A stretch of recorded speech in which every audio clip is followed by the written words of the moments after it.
Hello guys, ito nga pala yung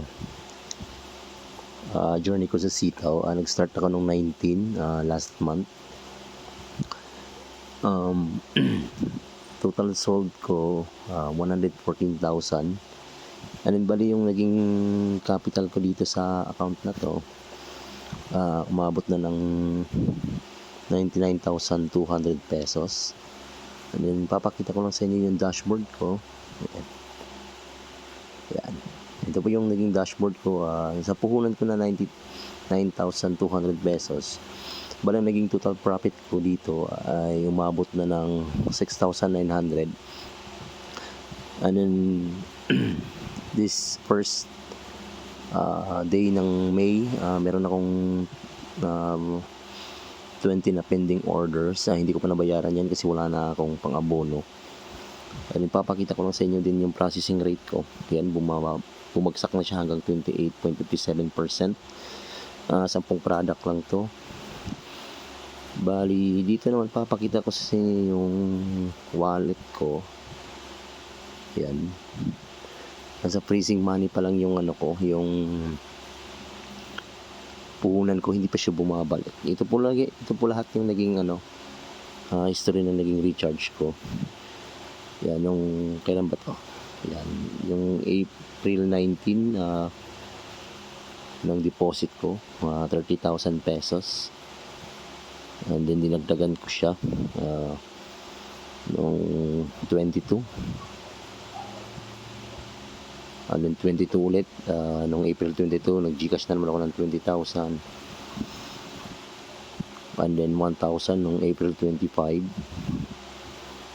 And then 19,000 noong April 26. And then nung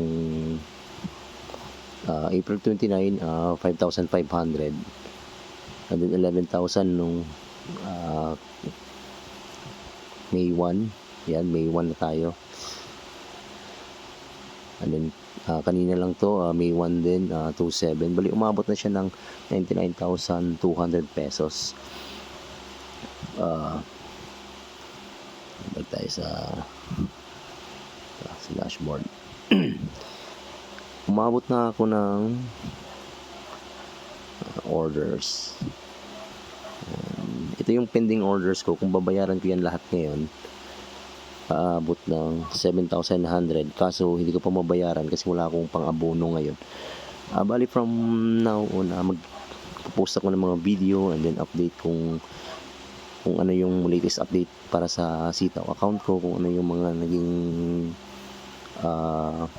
problems na na-encounter ko, i-share ko din sa inyo. So far, ang problem na na-encounter ko is yung anong tawag nito, yung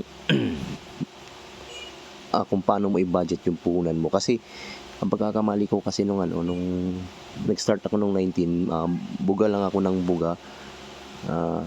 Hindi ko binudget yung puhunan ko, kaya ngayon wala akong pang-abono. Mag-aantay na lang ako kung kailan babalik yung pera ko dito sa yan, yung freezing money, babalik niya sa wallet balance ko. Aantayin ko na lang yan para makapag place ng order ulit. Yun lamang sa ngayon. Thank you.